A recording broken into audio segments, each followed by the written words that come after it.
అంటే ఏంటంటే అమ్మవారికి నీసు అది ఏం పడవన్నమాట. ఇక్కడ అయ్యవారికి అమ్మవారికి వీళ్ళిద్దరికి వీళ్ళ ముగ్గురికి నీసు యాటలు వేయడము, కళ్ళు సాక మందుతో హారతి, అమ్మవారికి మందుతో హారతి ఇస్తుంది. అది పైన వాళ్ళకి మందుతో అంటే కళ్ళు శాఖ పెడతాము మనము తాగే మందుతో అమ్మవారికి హారతి ఇవ్వడము. అంటే ఇంగ్లీష్ కూడా బ్రాంతి అలాంటివి కూడా ఆకుపాలు ఇవ్వచ్చు.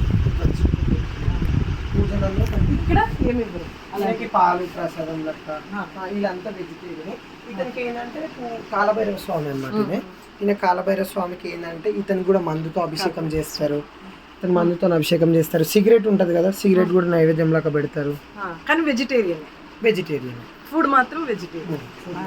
అట్లా దేవతల్లో కూడా వెజ్ నాన్ వెజ్ ఉంటుంది. కొంతమంది అట్లా చేస్తారు, కొంతమంది చేస్తారు.